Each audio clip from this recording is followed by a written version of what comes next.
जय हिंद दोस्तों, कैसे हैं आप सभी लोग। मैं हूं आप सभी लोगों का दोस्त संचित। और दोस्तों, आज की इस वीडियो में हम लोग बात करने वाले हैं निफ्टी एंड बैंक निफ्टी में हमारा क्या व्यू जो है वो रह सकता है फॉर नेक्स्ट वीक। किस तरीके से हम सिचुएशन को प्ले आउट कर सकते हैं, क्या जो है हम लोग स्ट्रैटेजी बना सकते हैं for the next few days. और जे पॉवल के रिटायरमेंट की जो खबरें आ रही हैं, स्पेशली कुछ स्ट्रॉन्ग मीडिया रिपोर्ट्स आ रही हैं, उसका ग्लोबल मार्केट्स के ऊपर क्या इम्पैक्ट पड़ सकता है। मंडे के लिए हल्का फुल्का एक गैप डाउन की सिचुएशन अभी भी बनी हुई है। तो मंडे को किस तरीके से हम इस गैप डाउन को प्ले कर सकते हैं, सब चीज़ें इस वीडियो में डिस्कस करने वाले हैं। तो दोस्तों, वीडियो शुरू करने से पहले चैनल को सब्सक्राइब कीजिएगा, बेल आइकन को दबाइएगा और इस वीडियो का लाइक हम रखते हैं लगभग 1500 लाइक्स, जो कि आप पूरा कर ही देंगे। तो चलिए, अब ज़्यादा टाइम वेस्ट ना करते हुए वीडियो को शुरू करते हैं। देखिए, सबसे पहली चीज़, अगर मैं ग्लोबल मार्केट्स की बात करता हूं तो ग्लोबल मार्केट्स फ्राइडे के सेशन में अच्छे खासी गिरावट के साथ बंद हुए। डाउ लगभग 300 पॉइंट नीचे, नैस्डैक 70 पॉइंट नीचे। यूरोप के बाजार 1 से पौना % के आसपास की कमजोरी यूरोप में बनी रही। एशिया की अगर हम बात करते हैं तो आधा % के आसपास की कमजोरी एशियन फ्यूचर्स में थी, क्योंकि एंड में यूएस मार्केट में सेल ऑफ आया, स्पेशली डाउ जोन्स में। ओवरऑल अगर आप फ्राइडे के सेशन में हमारा सेशन देखते हैं, ये लेवल्स मैंने आपके साथ जो है वो ड्रॉ करे थे ऑन एक्सपायरी डे, कि फ्राइडे के लिए हम लोग किस तरीके से प्ले आउट कर सकते हैं सिचुएशन को। तो मैंने आप लोग के साथ शेयर किया था कि अगर 25,270 के नीचे ये बाजार जाता है तो एक अच्छा खासा फॉल मिल सकता है। 25,340 350 के ऊपर जाता है तो एक बाय ट्रेड इनिशिएट हो सकता है 25,425 तक। तो 25,350 हमारे लिए एक मिड पॉइंट था। बाजार 25,270 250 के आसपास खुला। टीसीएस के रिजल्ट्स, जैसा मैंने बोला था आप लोगों को, कि उतने अच्छे नहीं हैं। हमें वेट करना होगा बाजार किस तरीके से रिएक्ट करता है, और बाजार ने बहुत नेगेटिवली रिएक्ट किया। बाजार ने नेगेटिवली रिएक्ट किया, बैंक्स ने नेगेटिवली रिएक्ट किया, बाकी स्टॉक्स में भी नेगेटिव एक रिएक्शन आया, एक ट्रिकल डाउन इम्पैक्ट जो है जैसे बोलते हैं, वो हमें देखने को मिला। 250 270 पे ओपन होने के बाद बाजार थोड़ा सा ऊपर गया, बट कभी भी उसने 340 350 के जोन को नहीं निकाला। And then the fall first half में जो आया, बहुत एग्रेसिव हम लोगों को देखने को मिला है। तो अब इस पे हम लोग क्या कर सकते हैं। देखिए, सबसे पहली चीज़, अगर आप लोग इंडिया विक्स की पोजीशन को देख रहे थे, जिसके ऊपर हम लोगों ने चर्चा भी करी थी, कि इंडिया विक्स जो है काफ़ी ज़्यादा लोअर लेवल्स के, लोअर बैंड के आसपास है, और यहाँ से एक बाउंस आ सकता है। जनरली जब इंडिया विक्स इस लेवल के आसपास होता है, एक बाउंस आता है, और वो बाउंस हमें फ्राइडे के सेशन में दिखा। 10:30 बजे तक इस जोन में आया येलो वाले, और एक बहुत शार्प बाउंस हमें इस लेवल से देखने को मिला। और जब भी इंडिया विक्स बढ़ता है, probability of a downside move हल्की सी बढ़ जाती है। ठीक है, ये एक क्लियर सिचुएशन है जिसके ऊपर हम लोगों ने थर्सडे के दिन डिस्कस किया था। अब अगले हफ्ते के लिए हम लोग क्या व्यू बना के चल सकते हैं, कौन से इंपॉर्टेंट लेवल्स हैं। और जो सबसे बड़ी खबर जो थंबनेल में आप लोगों को देख ही ली होगी, जे पॉवल, हमारे पॉवल अंकल, जिनके साथ हम लोग लाइव सेशन करते हैं ग्लोबल मार्केट्स के ऊपर, रात को 11:30 बजे के आसपास उनका रिटायरमेंट की बातें या रिज़ाइनिंग की बातें चल रही है। अब ये जो है किस तरीके से बात सामने आई है, जो डायरेक्टर है फेडरल एजेंसी के, ठीक है, फेड के जो एजेंसी है, उसके डायरेक्टर साहब जो हैं, उन्होंने सजेस्ट किया है कि जे पॉवल जो है वो कंसीडर कर रहे हैं रिज़ाइन करने के लिए।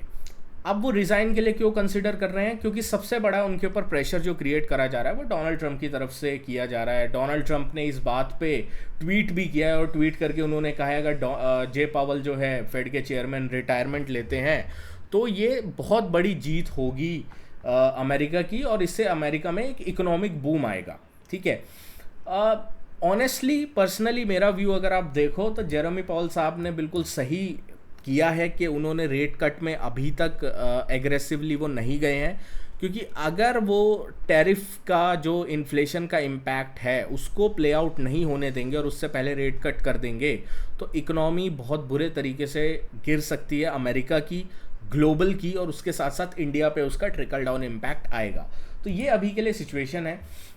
बाकी ये खबर बड़ी है, क्योंकि ये खबर आ रही है फेडरल के जो एजेंसी है, डायरेक्टर ऑफ फेडरल एजेंसी, उनकी तरफ से आ रही है, इस वजह से ये बात कही गई है।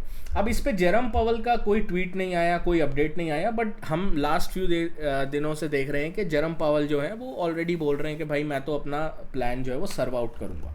अब इससे क्या हुआ, बिटकॉइन में रॉकेट तेजी आ गई। बीटीसी अगर आप देखते हो और ना 15 मिनट टाइम फ्रेम, ये हमने रेंज डिस्कस करी थी जो थर्सडे का लेवल था इस पे, ये 11,800 का रेंज जैसे ही इसने ब्रेकआउट किया, ये सीधा जो है 1,18,000 के आसपास गया, रुका ही नहीं। 7-8 हज़ार डॉलर लगातार भागा, और मेनली इस न्यूज़ को इम्पैक्ट मतलब पचाने के लिए बिटकॉइन में शानदार तेज़ी आई है, क्योंकि अब जो नया चीफ आएगा वो मोस्ट प्रोबेबली डोनाल्ड ट्रंप का फेवरेट होगा।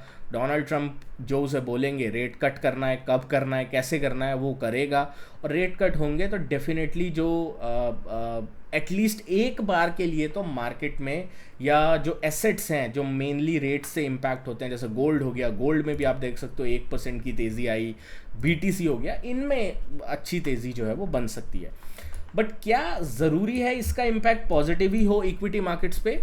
मेरे हिसाब से नहीं, क्योंकि अगर इन्फ्लेशन का इम्पैक्ट जो है वो नए वाले फेड के चीफ जो है वो अच्छे तरीके से नहीं उस चीज़ को समझते हैं और उस पर एक्शन लेते हैं, there is a high probability ये फैसला उल्टा पड़ जाए, और उसके बाद जो है रिसेशन में इकोनॉमी, या स्टैगफ्लेशन में एटलीस्ट इकोनॉमी जो है वो जा सकती है। अब ग्लोबल मार्केट हो गई, ग्लोबल मार्केट्स की बातें हो गई। सबसे पहले टेलीग्राम ग्रुप अभी तक आपने ज्वाइन नहीं किया है, डिस्क्रिप्शन में लिंक है, 92,000 से ज़्यादा मेंबर्स हैं। यहाँ पे मैं इंपॉर्टेंट लेवल्स, रेंजेस, अपडेट्स सारी शेयर करता रहता हूँ, आप ज्वाइन कर सकते हैं। निफ्टी की बात कर लेते हैं, और ना hourly time frame. Hourly time frame क्यों? क्योंकि आवरली टाइम फ्रेम पे अगर आप देखो, हम लोग इस वक्त जो है 200 EMA के आसपास हैं ऑन आवरली टाइम फ्रेम, जो कि एक स्ट्रॉन्ग सपोर्ट की तरह एक्ट कर रहा है। अभी के लिए जो अगला मेक और ब्रेक पॉइंट निफ्टी के लिए निकल के आएगा, वो निकल के आएगा 25,020 से लेकर 25,040 का जोन। अगर आपको फ्रेश शॉर्ट करना है तो इस लेवल के नीचे ही हम लोग देखेंगे, ठीक है। यहाँ पे जो है इस लेवल को अगर ब्रेक डाउन करता है निफ्टी, तो एक अच्छा खासा फॉल फिर हमें देखने को मिल सकता है। मोस्ट प्रोबेबली इस रेंज का जो लोअर पॉइंट है, जैसे ये वाला अराउंड 24,500 600, यहाँ तक का एक 500-600 पॉइंट का करेक्शन आएगा। बट अगर ये 25,040-50 को होल्ड कर लेता है, मोस्ट प्रोबेबली ये दोबारा से ऊपर जाने का अटेम्प्ट करेगा टुवर्ड्स कहाँ तक, टुवर्ड्स द टारगेट ऑफ 25,288 300, यहाँ तक एक बार के लिए जाने की ये कोशिश कर सकता है। तो इसके ऊपर हम लोग नज़र रखेंगे। बैंक निफ्टी की बात कर लेते हैं।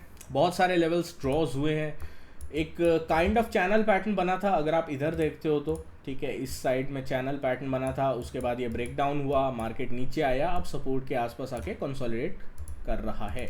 तो हम किस तरीके से प्ले आउट कर सकते हैं बैंक निफ्टी को, अगर हम देखें तो बैंक निफ्टी के लिए जो क्रिटिकल सपोर्ट निकल के आ रहा है, वो निकल के आ रहा है अराउंड इस लेवल के आसपास, जो कि है 56,400-500 का zone on hourly time frame 200 EMA। तो यहाँ तक की प्रोबेबिलिटी है कि बैंक निफ्टी आ सकता है।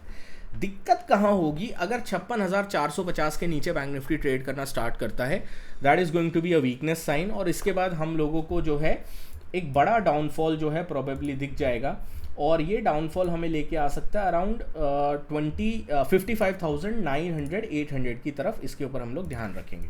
ऑन द अपसाइड में अगर बैंक निफ्टी को ऊपर जाना है तो एक स्विंग निकालना पड़ेगा, बहुत इंपॉर्टेंट स्विंग है, वो है अराउंड 56,800 से लेकर 57,000 का जोन, जो लास्ट टाइम भी बहुत बड़ा सरदर्द बना था। अगर इसके ऊपर बैंक निफ्टी निकलता है तो एक अच्छा खासा मोमेंटम ऑन द अपसाइड में हम लोगों को देखने को मिल जाएगा, जो कि है अराउंड 57,200-250 की तरफ। इस चीज़ को हम लोग ध्यान रख के चलने वाले हैं। बात कर लेते हैं सेंसेक्स की। सेंसेक्स थोड़ा कमज़ोर है, ठीक है। सेंसेक्स ने थोड़ी ज़्यादा कमज़ोरी दिखाई है, क्योंकि आवरली टाइम फ्रेम पे 200 EMA इसने तोड़ दिया है। अब ये वापस इस रेंज में फंसने के लिए जा रहा है। तो अब इम्पॉर्टेंट क्या रहेगा? इम्पॉर्टेंट रहेगा सेंसेक्स के लिए ये एरिया होल्ड करना, ठीक है। ये एरिया कौन सा है? ये एरिया है अराउंड 82,300 325। 82,300-325 को होल्ड करना बहुत क्रिटिकल रहेगा। ये मैं आपके लिए पिवट लेवल जो है वो सेंसेक्स के लिए छोड़ के जाता हूँ, क्योंकि फ्लैट ओपनिंग ही दिखाई दे रही है। अगर 82,300 के ऊपर सेंसेक्स रहता है तो वेल एंड गुड है, ठीक है, कोई ज़्यादा एग्रेसिव सेलिंग की ज़रूरत नहीं होगी। बट अगर 82,300 के नीचे सेंसेक्स ट्रेड करना स्टार्ट करता है, then we will see aggressive downside momentum, और उसके बाद दिक्कत जो है हमें हो सकती है, इस चीज़ का अपने को ध्यान रखना। तो पिवट लेवल है सेंसेक्स का 80 to 300, इसके ऊपर आपको ध्यान रख के चलना है। दोस्तों आशा करता हूँ वीडियो आपको पसंद आई होगी। वीडियो पसंद आए तो वीडियो को लाइक कीजिएगा। मिलता हूँ आपसे नेक्स्ट वीडियो में। Thank you so much for watching guys. जय हिंद, वंदे मातरम।